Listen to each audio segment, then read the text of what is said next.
Olá, somos Iagro, uma plataforma digital que traz uma nova solução para você revenda, cooperativa ou indústria de fertilizantes. Na Iagro, você pode colocar sua proposta de compra através de um bid. As ofertas são online e chegam de forma automática nos celulares de fazendeiros e compradores cadastrados na plataforma. Online, fácil acesso, compradores e vendedores em vários portos do país e fora do país.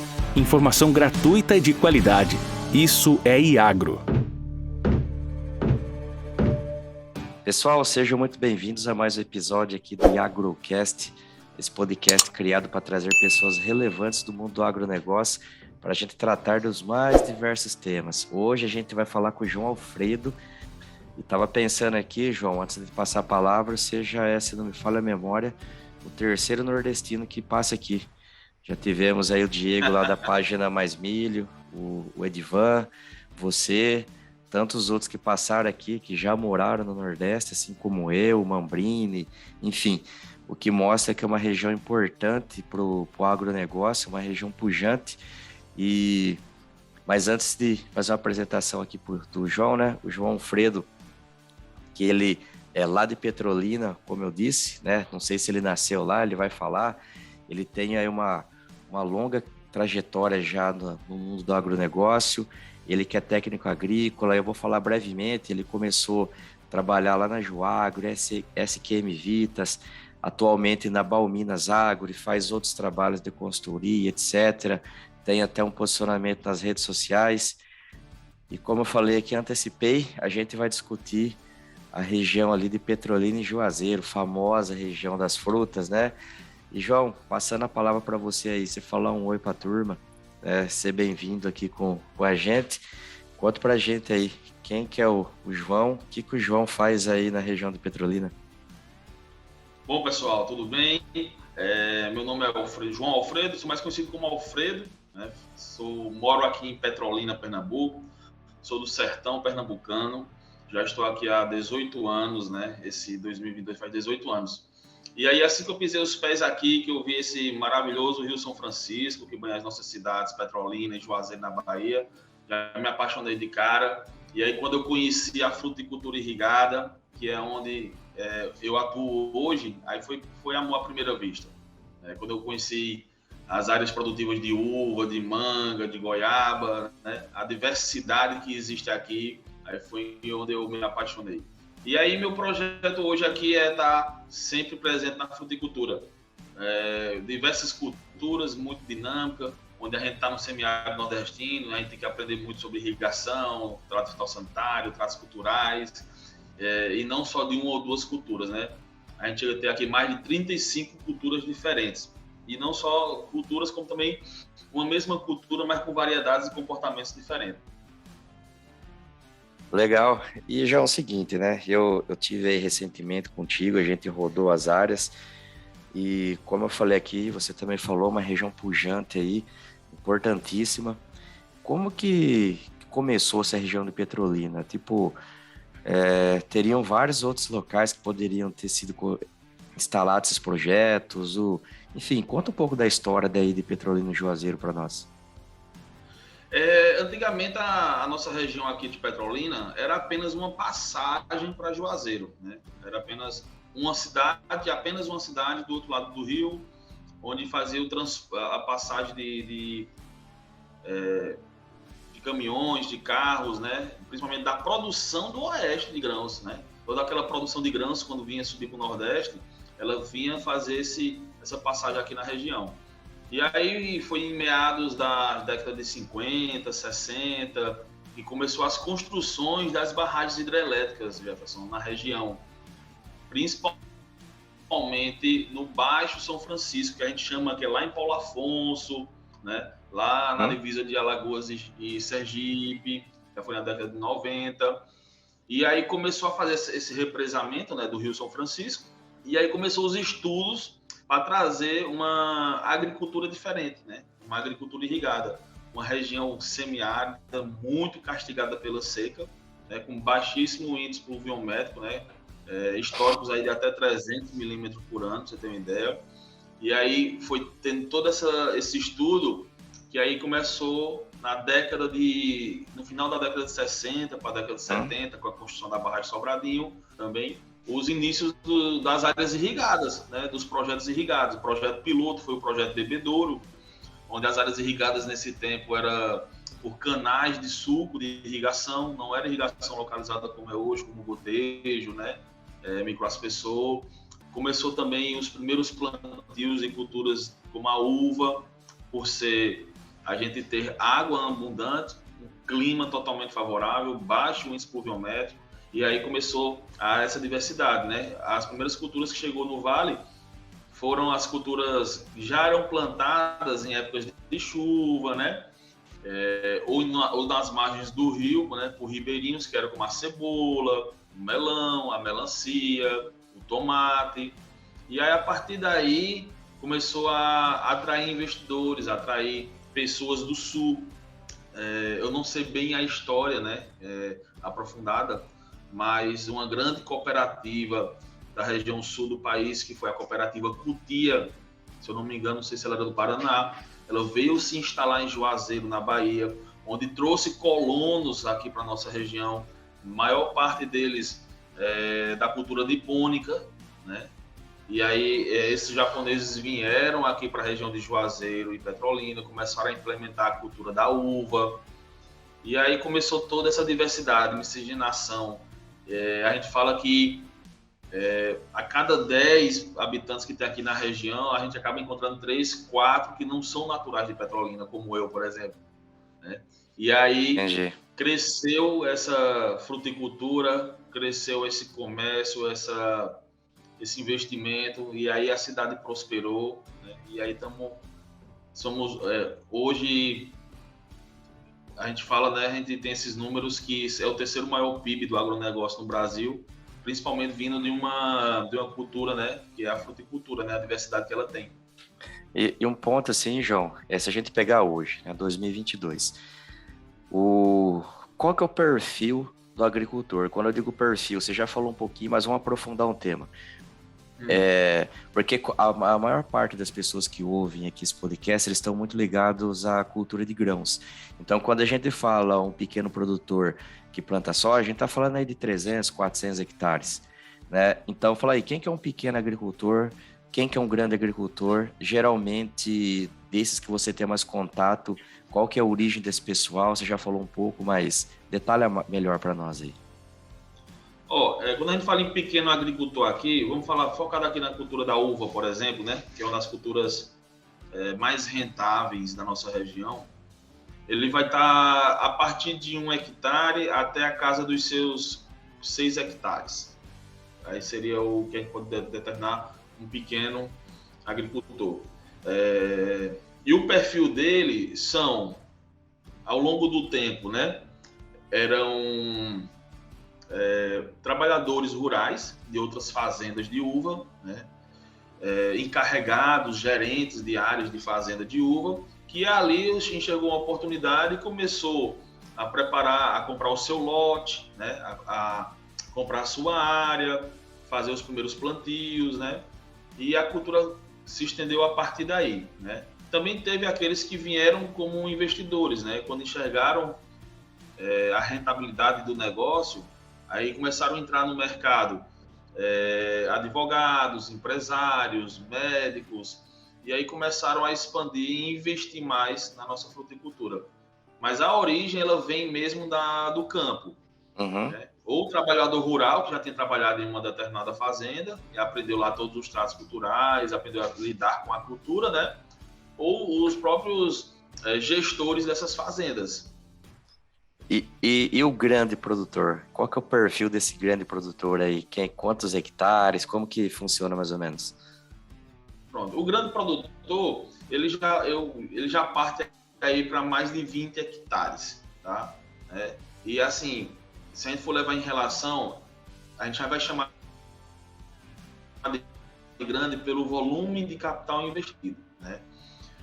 1 hectare apenas hoje de uva, ele vai ter um capital investido entre insumos agrícolas, né, e mão de obra, de até R$100 mil a safra. E aí, quanto maior é essa área, mais dinâmica é essa administração. Então, assim, quando tu começa a ter 20 hectares, por exemplo, você começa a ter uma movimentação ali de por volta de 2 milhões de reais numa safra de 4 meses, 3 meses. Sim. Né? Entre mão de obra, máquina, insumos agrícolas, né?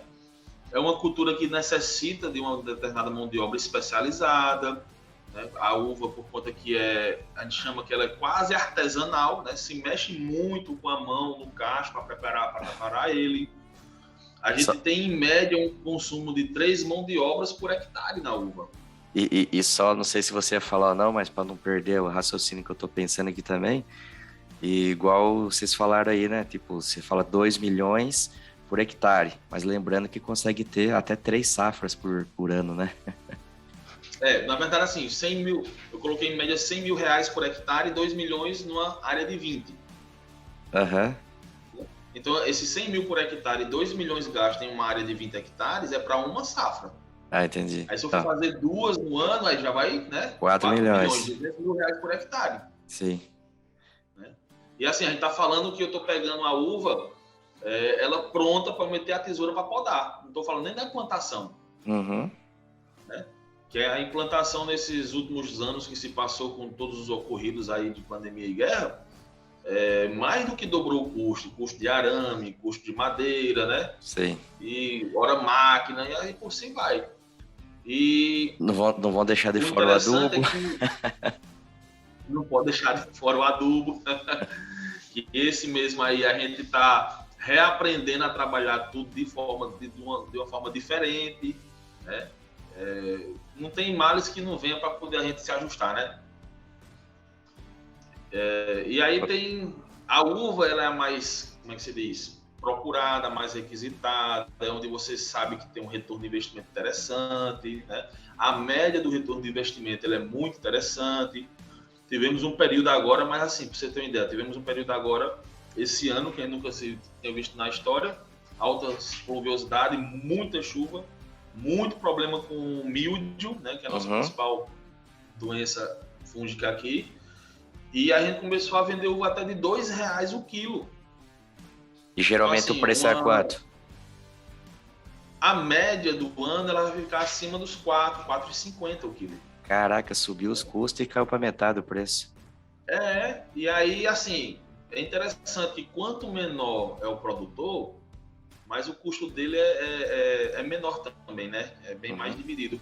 Mas outra coisa interessante também, quando a gente chama assim, poxa, mas quem tem 1 hectare de uva ou 2, seria uma agricultura familiar, onde é o pai, a mãe, né? E os filhos que tomam de conta daquele pomar. Não, aqui não.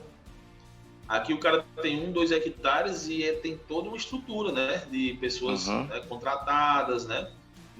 Mesmo sendo uma área pequena, você tem que ter essa mão de obra especializada. Né? Sim. E é uma cultura de alta rentabilidade, a depender das variedades. Temos hoje variedades que você paga royalties, né, para empresas de pesquisa que desenvolveu, americana, canadense, australiana, africana. Onde essas variedades você já consegue comercializar aí, para você ter uma ideia, a 4, 5 dólares o quilo.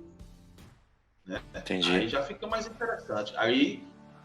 Mas no geral, hoje a uva é onde a gente vê uma cultura hoje de maior rentabilidade. Mesmo nessa alta de insumos que aconteceu, que estourou, ela meio que aguenta esse desaforo, né? Ela não tem um ponto de equilíbrio bem interessante, que ela não vai sofrer tanto. O produtor ele não vai se descapitalizar muito, nem sofrer por essas altas e repetidas que acontecem no mercado. Fala para mim, João, o seguinte, aí na região ou na região exata de Petrolina e Juazeiro, ou nas regiões que essas duas cidades têm influência aí nesse perímetro irrigado aí.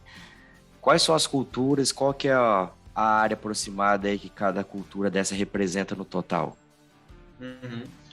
A gente, pensando no polo mesmo do Petrolina e Juazeiro, as duas principais culturas, elas hoje estão entre a uva, com 15 mil hectares, lembrando que desses 15 mil hectares, eles podem entrar em produção, no mínimo, eles tranquilamente fazem 2 safras no ano, né?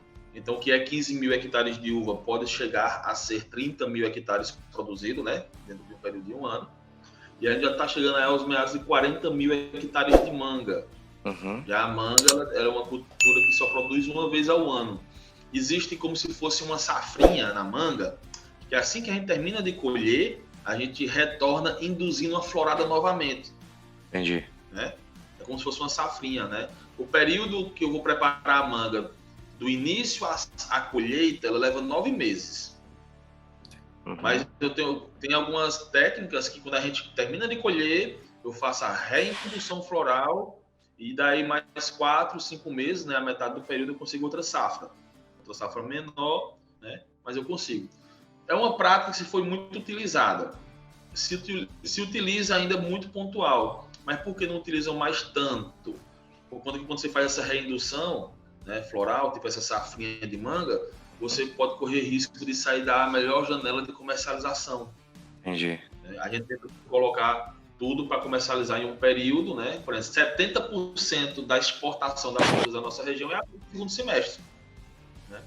A gente iniciou a produção no primeiro, né? Para fazer a colheita no segundo. E o interessante para você entender também, Jefferson, o pessoal entender, mesmo o agricultor de 1 hectare ou de meio hectare que seja, por exemplo, de uva ou de manga, ele faz a fruta dele no padrão exportação. Antigamente só era possível exportar quem tinha assim, um conhecimento, um know-how, ia lá fora buscar um atacadista, né? Ia fazer todo esse processo de desembaraço. Mas hoje existe várias traders aqui na região da gente, né? Que se sua fruta estiver dentro do padrão de qualidade, entre estética, né, que é a coloração, né, nenhum defeito externo, né, nenhum dano mecânico, estética, BRICS, né, o açúcar, equilíbrio entre açúcar e acidez, e o principal é um limite máximo de resíduo, né, quais são as moléculas permitidas e o máximo que pode ser encontrado nessa análise de fruta. Estando dentro desses pontos, qualquer pessoa exporta. O produtor de meio hectare de uva ou o produtor de 100 hectares, 1000 hectares de uva. Top. E de manga, né? Então, assim, facilitou bastante, porque a gente hoje prepara uma fruta padrão exportação Inglaterra, por exemplo, mas na hora de colher, a gente vê se quem está pagando mais é o CEAGESP de São Paulo, ou se é os atacadistas europeus, né? Ou se é a dona da banca de feira daqui da região mesmo. E a gente comercializa de acordo com essa necessidade. E ouvindo você falar assim, né? Tipo, o produtor de meio hectare, enfim, né? O grande são 20 hectares, então dá pra gente perceber que tem uma quantidade gigantesca de produtor, né? Eu não sou nenhum entendido da cultura de fruta, mas é um manejo super intensivo, onde você tem que estar dentro da roça praticamente todo dia, né? Então, a distribuição disso daí deve ser uma loucura, né? Quando eu digo distribuição, provavelmente não há um modelo de negócio ainda que suporte, por exemplo, a indústria atender direto os agricultores. Provavelmente a redistribuição, o representante, a revenda, seja lá qual nome queira dar, é de suma importância nesse negócio de vocês aí, né? Explica um pouquinho melhor para a gente. Sim. Aqui a gente... Os produtores em geral, né, as compras é feita praticamente 100% nas revendas, né, que existe aqui na região. Né? Não existe essa cultura, até porque as compras elas são muito fracionadas. Né? Existe tanto produtores pequenos como grandes fazendas de 300 hectares de uva, 1000 hectares de manga, que fazem compras semanais, compras quinzenais ou até todo mês. Né? Entendi. Porque a gente tem, mesmo que um produtor tenha 1000 hectares de manga, ele não coloca os 1000 para produzir de uma vez só. Ele fraciona, né? A nossa condição climática, a nossa região, favorece um fracionamento, né? A gente chama assim, escalão a poda de não, né? Essa escala início de produzir, né? Aí, cada fase vai entrar num intervalo de tempo diferente e consumir um insumo, né? Por insumos diferentes em cada fase que ela se encontra. Então, assim, a única coisa eu acho que eu tenho quase certeza disso, que o pessoal compra direto de indústria é a parte de embalagem, né? A parte de caixas, né? De cumbucas, né? A parte de embalar mesmo. fertilizante, nutrição foliar, defensivos, até alguns equipamentos são todos 100% em revendas, né? A gente está aqui em Petrolina, no meu último levantamento, a gente tinha 26 revendas na cidade, né? E todas elas com uma boa participação no mercado, né? Cada um com sua linha de distribuição. A maioria tem o fertilizante, né, o sólido, né, como a commodity, os sais, né, de fertirrigação, e cada um tem as suas bandeiras de nutrição foliar, as suas bandeiras de defensivos, né, de químicos, né, e também nas questões biológicas por conta dessa exportação que está sendo utilizada bastante. Eu sempre lhe cortando, eu sempre fiquei pensando, cara, como é que o pessoal tem tipo 1.000 hectares, 3.000 hectares de manga, tem uma fazenda, né? Eu disse, e a compra direta dessa empresa, ela é muito insignificante perante ao volume de área, né?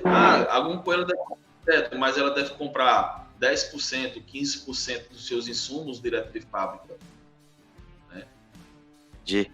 Então, assim, não é uma realidade nossa ainda na fruticultura.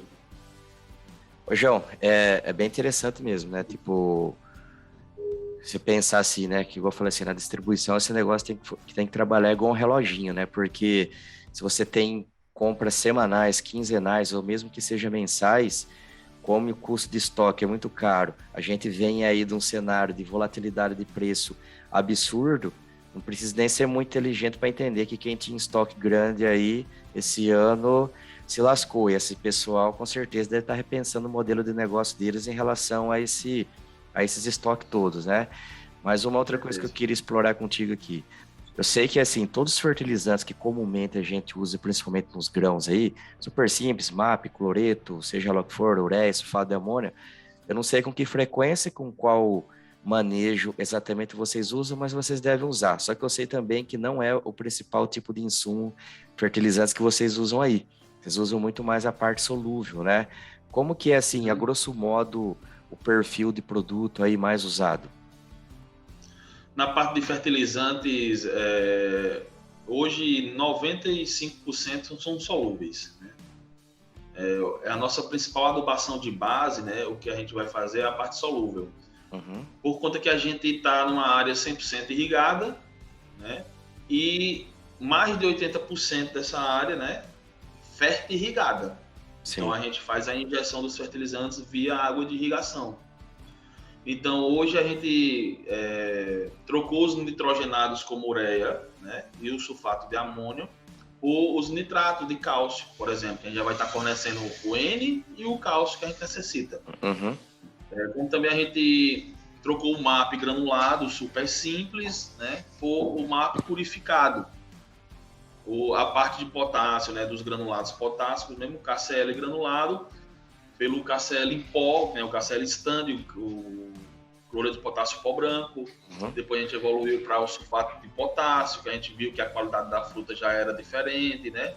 Não tinha tanto um excesso de cloro fechando a fruta. Uhum. E aí eu consegui ganhar mais pós-colheita, mais shelf life, mais ganho de peso, matéria seca. E aí já tem alguns trabalhos muito intensificados já para o uso do nitrato de potássio, né? Ou mesclar um pouco de sulfato de potássio, um pouco de nitrato de potássio. Usamos bastante também a questão do sulfato de magnésio, né? Dos micronutrientes, sulfato de zinco, manganês, ferro, cobre, ácido bórico, né? Então, assim, trouxe tudo para a fertirrigação.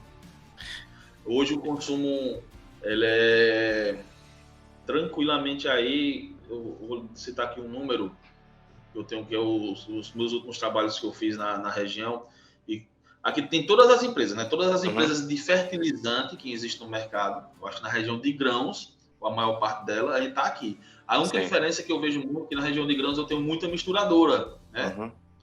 Tem várias empresas sacarias, né, bags com nomes diferentes. Aqui não, aqui são aquelas tradicionais. SQM, Yara, Fertini, Eringer, Ouro Fértil, né? Algumas novas chegando no mercado, russas, né? Que estão vindo aqui pelo porto de Suape, lá em Recife, né? E hoje o mercado ele se comporta da seguinte forma: 10, 15% é granulado. Entendi. O restante é todo fertirrigado. Alguém compra em bag, João? Não, ninguém compra em bag, não. Ninguém compra em bag, né? É porque assim, não tem a cultura. Eu acho que se tivesse uma condição comercial interessante, o pessoal pode dizer, cara, então eu vou comprar o bag, mas quando chega não tem como descarregar. Sim, e também para depois ficar dosando isso na irrigação também, né? E aí, o pessoal compra, a maior parte dos insumos são sacas de 25 quilos. Entendi. Né? São sacas de 25 quilos, mas já compram bastante. É mais fácil hoje o produtor ele comprar um pallet fechado de 1.500, 1.200 quilos do que um bag. Entendi. Né? E uma coisa interessante também é que é o seguinte, né? Você vê assim, o nível de tecnologia, principalmente na parte fitossanitária, na parte nutricional, igual você falou, as pessoas substituindo produtos mais comoditizados por especialidades, essa coisa toda, para ter um produto final melhor, né, que vai agregar mais valor para ele e tal. E eu vi aí contigo que a tecnologia da aplicação é muito arcaica ainda, né? Arcaica, assim, do ponto de você encontrar vários tipos de bico, de ponto de pulverização no mesmo equipamento. Por que você acha, assim, que alguns pontos do manejo, a régua, assim, de tecnologia subiu tanto e coisas, assim, que já podem parecer básicas ainda tem sido uma barreira para o pessoal entender que precisa um pouco mais de técnica nesse ponto? Jefferson, eu não sei nem como explicar, que é assim, eu acho que se deu pelo seguinte, digamos que, às vezes, Jefferson, em algumas culturas, só será lhe dizer, como, por exemplo, uma cebola, uma uva, a planta fica muito mais bem pulverizada e distribuída, né, aquela cauda, quando aplicada num costal manual, porque a pressão é mais controlada, né, do que com um pulverizador mecanizado. Por conta que o pessoal quer ver aquela pressão de balançar as folhas de arrancar da planta, né? E assim, eu vejo muito que são em duas situações. A gente viu muito a pulverização, você notou bem. Mas, por exemplo, na própria fertirrigação, é o veículo do fertilizante, né? De 95% dos adubos que a gente utiliza aqui, que é os sais, mas o pessoal ainda não sabe manejar adequadamente. Então, assim, muito dos sais aplicados é perdido por lixiviação. Né? Porque tem uma grande ferramenta, que é a irrigação localizada, mas ainda falta muito aprender a dimensioná-la. Porque na irrigação, por exemplo, o pessoal, na hora de fazer o projeto de irrigação, entendeu? Ele pensa muito mais em molhar a planta, né? Em irrigar a planta, do que os processos que vão sofrer ali, tipo a aplicação de fertilizante, às vezes uma quimigação, a aplicação de algum produto químico, né? E na mesma forma na pulverização, eu acho que foi aquela evolução, o pessoal vinha de uma pulverização bem mais simples, né, no início do desenvolvimento aqui da região. Aí qual foi o processo? Foi pulverização em bomba costal, aí depois a gente passou para a pulverização que a gente chama aqui de tração animal, né? Que é um burrinho. O jumentinho. Lá, um tambor de 200 litros, uma bomba e o cara na mangueira lá com uma lança fazendo a pulverização. Aí depois a gente vem para um Arbus da Jacto, que o cara já compra por uma nota, né? Uma máquina, e aí pressão calibrada, né? Tudo bonitinho. E aí eu acho que foi mais pela facilidade de mão de obra de aplicar um defensivo, né? E eu terminar essa área mais cedo. Poxa, eu passava meio-dia para poder fazer a área de pulverização, agora eu passo 1 hora, né?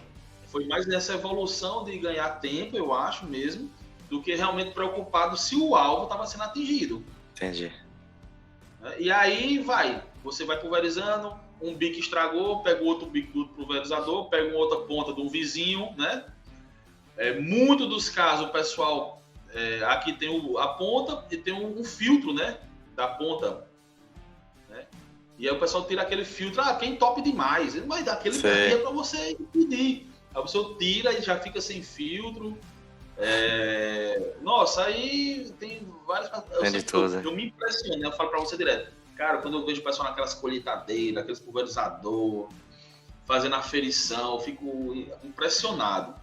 E aí, quando vem para cá, a gente ainda falta muito nisso. E outra coisa, as empresas que trabalham com condicionador de cauda, né, de última geração, eu não tenho dúvida da tecnologia que esses produtos têm.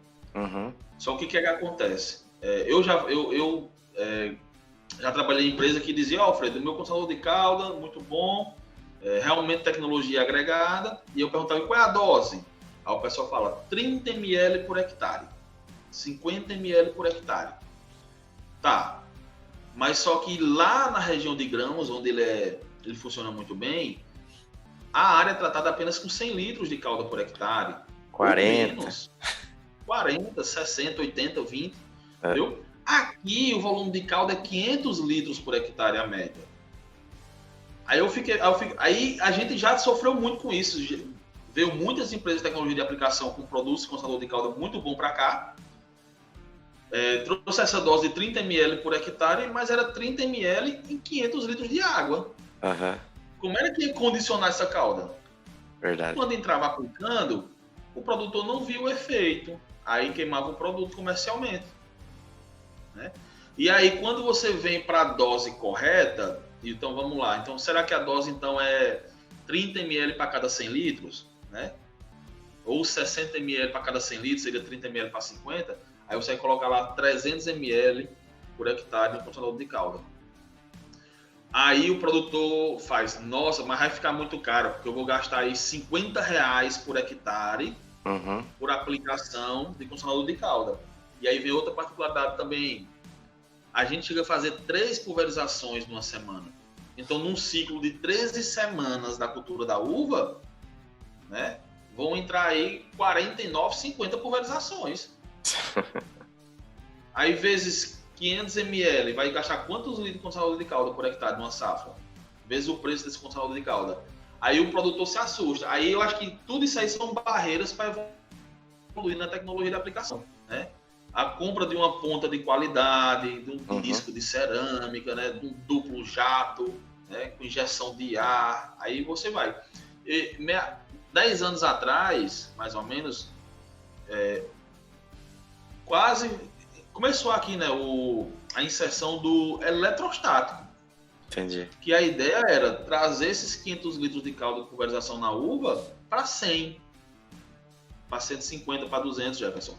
E daí outro problema, tá, e o químico, né? E o dimetomorfo para controle de milho, né? O fórum da Bácio. A dosagem é utilizar 450 gramas por hectare. Aí o pessoal, tudo que é dito aqui por hectare, o pessoal automaticamente acha que é para 1000 litros. Sim. Entendeu? Se você disser 1 litro por hectare, aí ele faz, tá, então é 1 para 1. Eu estou gastando 500 litros na minha área, só vou botar 500 ml. Automaticamente, é assim.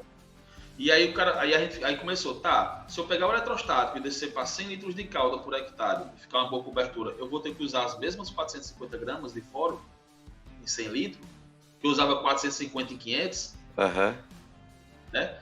E aí se perdeu também essa evolução na tecnologia de aplicação. É um ponto sensível. Então, assim, houve muito salto. Chega uma novidade, se perde. Chega uma novidade, aí depois se perde. O on-farm mesmo, né? A produção de biológico dentro das fazendas, né? Quando foi 5 anos, 6 anos atrás, explodiu. Já não é mais o momento, né? Do ano passado para cá, nesses últimos momentos, a bola da vez era os adubos líquidos para fertirrigar, substituindo os solúveis, né? Aí foi uma febre, aí agora já está todo mundo arrependido. Tem os insetos, dá certo, não dá, tem que misturar, não, usa só 20% do líquido, 80% dos sais, né? E aí, eu acho que precisa mesmo. Agora, temos um profissional aqui no mercado, que é o Júnior Gouveia, um cara muito bom, você está fazendo um podcast com ele, sobre tecnologia de aplicação no Vale do São Francisco, em fruticultura. Então, ele está empenhadíssimo em mudar a tecnologia de aplicação em fruticultura no Vale. Legal. Por conta que o jato de pulverização é diferente, o volume de calda é diferente, né? É um jato dirigido para cima, né? como laranja, por exemplo, né? Não é um jato que a gravidade ajuda a atingir a planta, não sei, como a soja, o milho, né? Volume de caudas, máquinas diferentes. Aqui tem um pulverizador, Jefferson, que acho que foi inventado aqui na região, chamado Mãozinha. Eu acho que você não chegou a ver. Não. Literalmente, em vez daquele coral do Argos, né? Que tem na parte traseira, ou de uma barra reta, né, com os bicos voltados para cima, o cara fez 4 mãos. Igual uma mão. Com 5 dedos ali, que você bota 5 pontas. E aí, numa barra de pulverização, não tem aquele espaço médio entre bicos, né? 50 centímetros, né? Sim. Para poder o ângulo fechar. Na mão não tem isso não leva essa regra não. É 5, 10 centímetros de uma ponta para outra.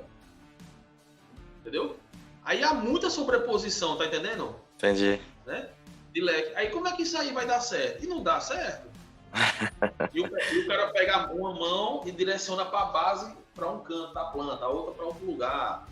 E aí fica, assim, invenções, né? Aí, aprimoração. O cara acha que dá certo, faz de um jeito. Existem muitas oficinas aqui, né? Tipo... Os tio Patinhas da vida. E aí o pessoal chega lá, vamos fazer um pulverizador, o cara, bora. O cara compra um tanque, monta uma barra, faz do jeito que ele quer. Eu quero uns bicos aqui dessa forma, em forma de coração, e o cara vai e aplica. João, eu vou te cortar. Falta muito a evoluir na tecnologia de aplicação.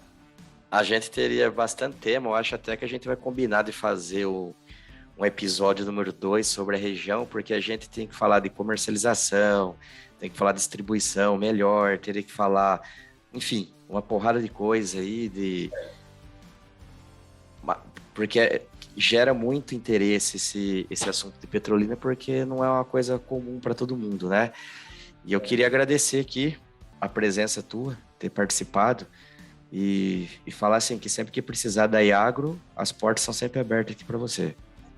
Não, eu que agradeço e estou à disposição. Está aqui o Vale São Francisco, essa região maravilhosa, para todos que quiserem conhecer. Sou um cara muito receptivo, né? E adoro conversar, e se for para visitar a área de fruta, pode me chamar.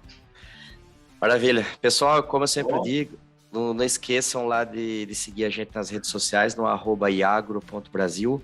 Também acesse nosso site no iagro.com.br. Se cadastrem lá e recebam toda semana os relatórios da Cruz sobre o mercado de fertilizantes. Quem for comprador ou quem for vendedor pode entrar na plataforma e fazer essa negociação